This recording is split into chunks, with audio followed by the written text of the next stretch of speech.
assuming we have a football season this fall, and I'm keeping my fingers crossed that we do, the Michigan Wolverines have to travel back down to Columbus to the horseshoe to attempt to get Jim Harbaugh his first win against the Buckeyes as the head coach of the Wolverines. During this quarantine, the YouTube algorithm has presented me with numerous replays from past Michigan Ohio State games. One of those games was the 2000 game, and that replay compelled me to make this video reflecting on Michigan's former quarterback phenom, number 7, Drew Henson.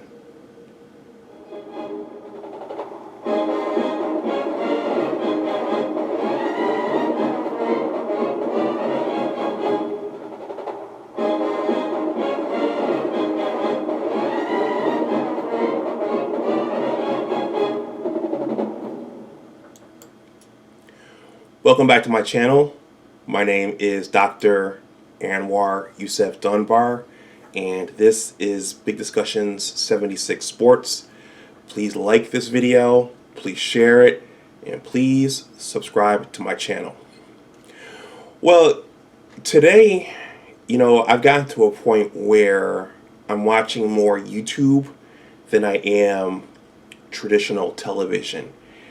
And during this quarantine, I started watching some old replays of Michigan Ohio State games, and it got to a point where the YouTube algorithm started presenting me with game after game after game of Michigan Ohio State replays.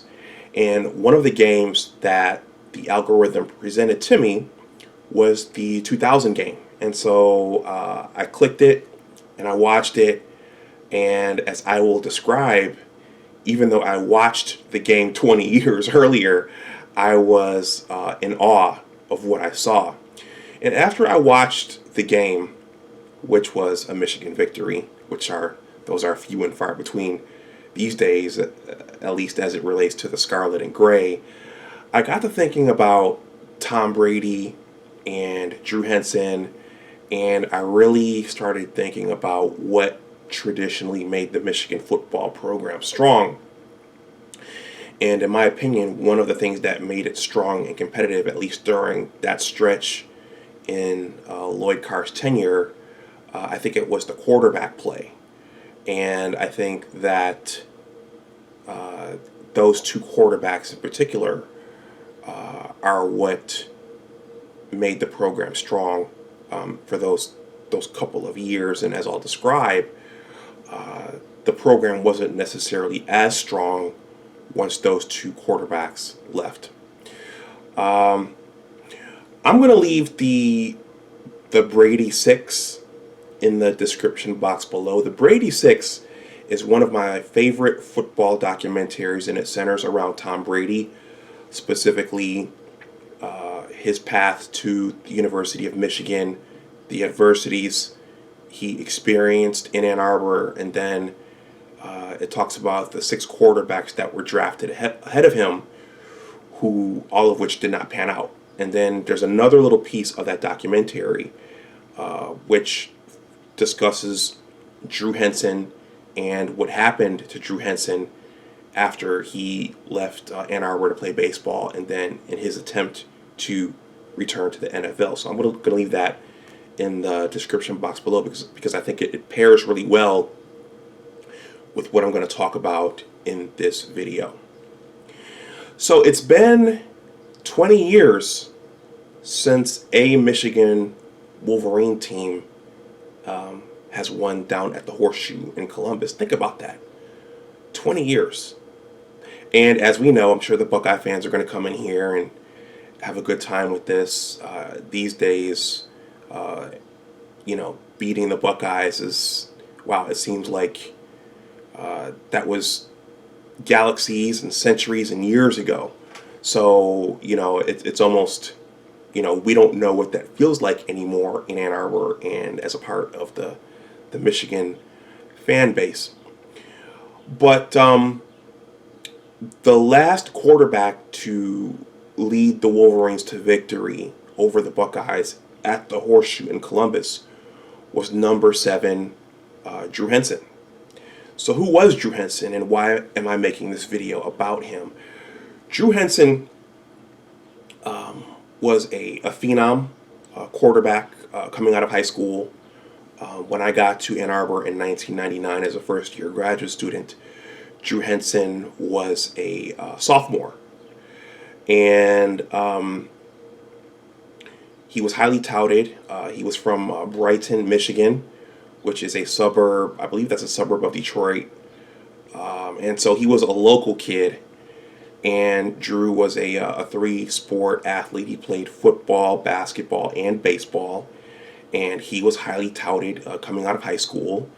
And it was a very, very big deal for him to come to Ann Arbor to play for the Wolverines. And so with me coming in 99, I missed all that fanfare and all the buzz with his making that decision to come to Ann Arbor. So when I got there, he was a sophomore and battling Tom Brady for the starting quarterback position. And so I can still think back to that Notre Dame game my first year at the University of Michigan. And I remember Lloyd Carr using I guess you call it the platoon system, where he was rotating both quarterbacks in and out.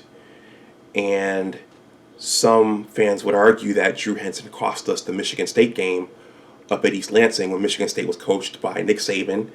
Drew threw a touchdown, a deep ball to Marcus Knight in that game, but he also threw a pick. And Tom Brady had to, he almost rallied us back, but we fell short. And then I think after the Illinois loss, Lloyd Carr decided to go with Tom full time. He said, Tom's our guy for the remainder of this year. And some would argue that if Tom started that entire year, that 99 team would have been in the top 2 for the BCS national title. But Drew got the start in 2000. He was projected to be the starter going into that season. I think he broke his foot or broke his ankle during training camp, and John Navarre, who was a true freshman, had to step up and start against UCLA out in Los Angeles. We lost that game, and then the other preseason or pre-league games were kind of sketchy. And then Drew came back and rallied us to victory down in Champaign against the Fighting Illini, and he held the starting position for the rest of that year. But what did I see in the 2000 Ohio State game that compelled me to make this video about Drew Henson? Drew was electric. Drew could throw. Drew could run. Drew had a strong arm. Drew was accurate. Drew was tall. So he was about 6'4", and so Drew was the prototypical NFL prospect. He could make all the throws. He could scramble. He could improvise. And I remember in that game, Drew threw the cross field pass, which is thought to be a very dangerous pass in football because the defensive players on the other side of the field can react to that throw. Well, he threw a cross-field touchdown pass to David Terrell in the end zone, which was a TD for us. And it was just beautiful watching our maize and blue winged helmets make those plays, and just to see a Michigan receiver come down with that ball in the end zone. It was very, very beautiful to see. And just watching Drew stand back there in the pocket and make those throws and survey the field, and just being able to run away from pressure and improvise and make something of plays when plays had broken down. It was just, we haven't seen a lot of that from a Michigan quarterback since Drew left. And I just, if it sounds like I'm in awe as I'm saying this, I was in awe as I was watching that game on my couch last week. So it was very beautiful watching him play. But it's also important to point out that we also had some stud wide receivers to go along with Drew. I'm thinking about number one David Terrell right now, and David Terrell was about 6'3" himself, and he wore the number one jersey, which historically, whenever Michigan has a stud wide receiver who's worthy of wearing that number, they wear that number. And so, it wasn't just Drew, but it was also his supporting cast. And Drew did it in a different way than Tom Brady did. Tom Brady was more of your clutch Joe Montana type, had some mobility, and Tom could run away from you a little bit, but he didn't have that same mobility that Drew had. I felt like we saw some of that play from Wilton Spate, who was probably the last traditional pro style quarterback to start for the Wolverines in the 2016 season. We saw flashes of that until he broke his collarbone down in Iowa City. But in general, we haven't seen what Drew gave since Drew left. And this isn't taking anything away from Denard Robinson, because once Shoelaces got out in the open field and started running, there were few defenders who could catch him. But aside from Shoelaces' running ability, he wasn't the drop back passer. He didn't have that phase of his game that Drew Henson or Tom Brady had. So if you haven't, please like the video. The likes are free, and the likes help my videos go up in the YouTube algorithm and my channel as well. So it wasn't just Drew that day. It was also that entire Wolverine offense. There was David Terrell, and opposite David Terrell, there was Marquise Walker. At tight end, there were players like Benny Chopru. In the backfield, there was Anthony Thomas, the A-Train. And then even on that offensive line, you had players like Steve Hutchinson and Jeff Backus, who I think were on the left side, both of which went pro. And you also had players on that offensive line like Jonathan Goodwin. And so you had a nice, stacked, pro-style offense with a quarterback who could run and improvise and throw, and who was accurate and who had a strong arm. And so it was very, very beautiful to watch. That season, if I recall correctly, it was the offense that carried that team for the most part. The defense graduated players like James Hall and Rob Brenus and Dahani Jones and James Whitley.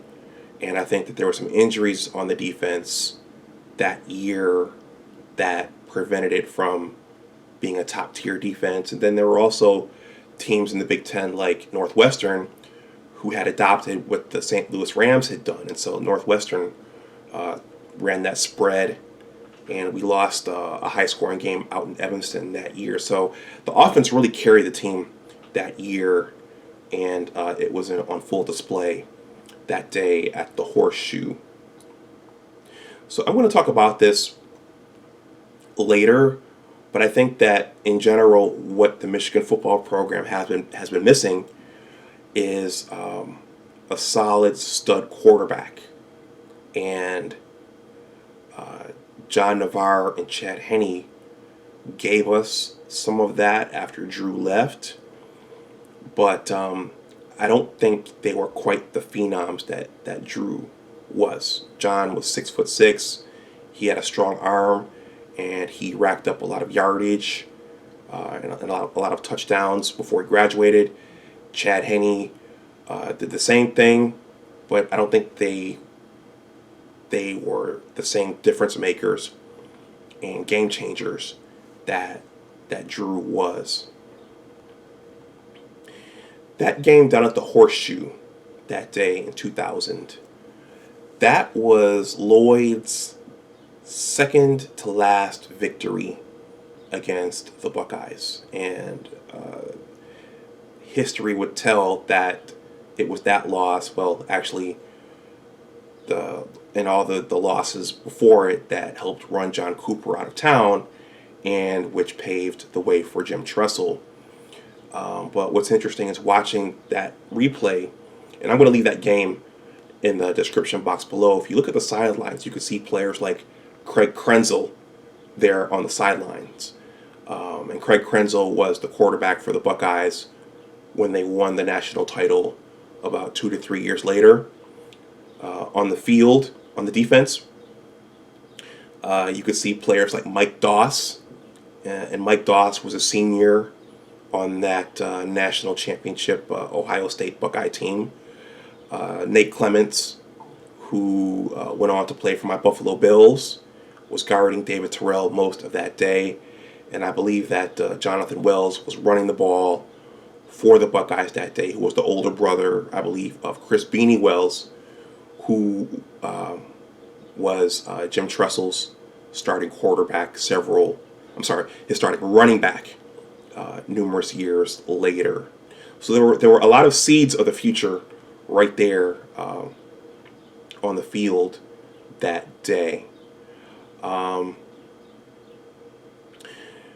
So Drew left to play baseball, and I think he went ahead and played for I think George Steinbrenner of the New York Yankees wanted Drew, and I think Drew was a third baseman. I don't know for sure, but a lot of Michigan football fans felt like Drew screwed the program and screwed the fan base and screwed the university when he left. And it was his life, it was his talent, and it was his choice to go ahead and play baseball, and it seemed like that was his dream. But in my opinion, there were lasting after effects after Drew leaving. John Navarre had to step up into the full-time quarterback position the next 3 years. I mean, Drew had 1 year left, so John was going to get the position anyway, assuming he stayed healthy. But I think that some players are ready to play immediately, and some players have to grow into the position. And I think John Navarre was a quarterback that had to grow into that position and make those mistakes, because the offense didn't take off the next year under John. Now, it's also important to note that David Terrell went pro early as well, so he left before his senior year. And so it would have been a much different offense for John Navarre if David Terrell were out there at one wide receiver position in addition to Marquise Walker on the other side. So instead of that, John Navarre had Marquise Walker as his number one receiver, and you had Ronald Bellamy out there catching balls in addition to a young Braylon Edwards. But I think that, again, Drew Henson leaving and David Terrell leaving early as well, that had long-lasting ramifications for Lloyd and for the program and for our fan base. And so, in general, I think that one of the things that greatly impacted Lloyd Carr's tenure and just the Michigan football program in general is the quarterback, who was there calling the signals under center. And I think that Lloyd's tenure was very much impacted by who was and who wasn't there. Again, John Navarre broke lots of records, set a lot of records, the same thing with Chad Henne. But I think that those two quarterbacks did not have that same it factor or that same X factor that Drew had. The ability to run and throw and to be accurate, and in some instances to sit in the pocket, and in some instances to improvise and make something out of nothing. And so I'm going to close with head coach Lloyd Carr, and I think that several things led to Lloyd's demise, and I'm going to talk about this in another video. And I would argue that one of the things that led to Lloyd's demise, in addition to Jim Tressel taking over at Ohio State and just owning the series afterwards, I think that one of the things that led to Lloyd's demise was stellar quarterback play. Not good quarterback play, because we got that from John Navarre and Chad Henne, but stellar quarterback play. The ability to make something out of nothing. The ability to make those sick throws from the pocket and those phenomenal plays that average quarterbacks couldn't make. So I think that's what was missing. Quarterbacks like Drew Henson, quarterbacks like Tom Brady. And I think that's something we've missed as a program since Drew left and decided to go play baseball. So I'm going to stop this video here. Let me know what you think in the comment section below.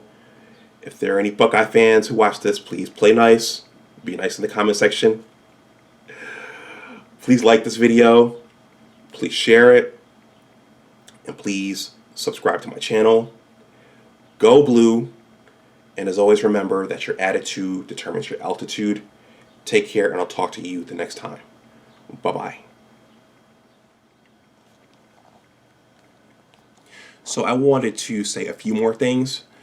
One was that Kenyon Rambo was not healthy in that game. And if you watch the replay, the commentators mentioned that, and you can see that Kenyon Rambo was not running at full speed. And so Kenyon Rambo was Steve Belisari's #1 option. He was their stud wide receiver. And if he were healthy, it's possible that the outcome of that game would have been different.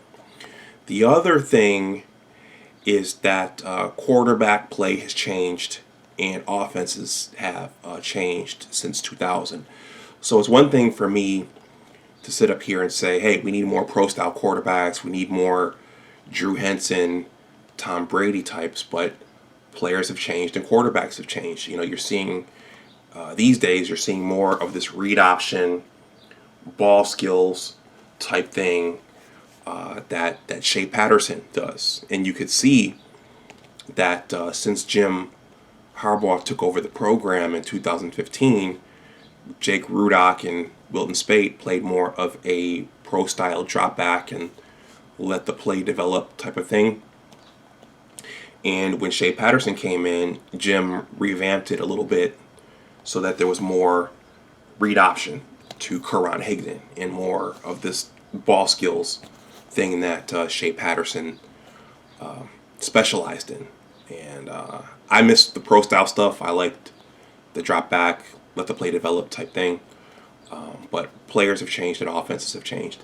And the last thing I wanted to say was that when I got to the University of Michigan in the fall of 1999, I was, for the most part, unfamiliar with the history and the lore of the program.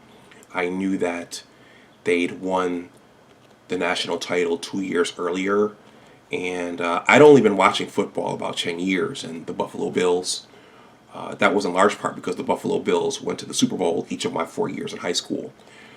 But I'd seen the winged helmets on television, but I was still very much unfamiliar with the program. And so, you know, when I got there, Tom Brady was the quarterback, and then the next year, Drew Henson was the quarterback. And I recall watching that 2000 game with a bunch of graduate students from my department. And I just, in general, I didn't know what I was watching, and I just didn't know the significance of what I was seeing.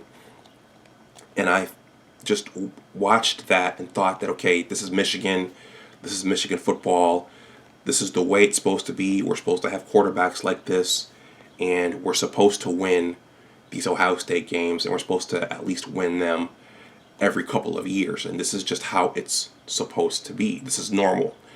And as I saw years later, you know, things change, and things aren't always that way. Things don't stay the same, and if you're not careful, things can go completely in the opposite direction. I think we as a fan base, unfortunately, have realized that, and things don't always stay the same. So that's what I wanted to say. Thank you for watching, and I'll talk to you the next time. Bye-bye.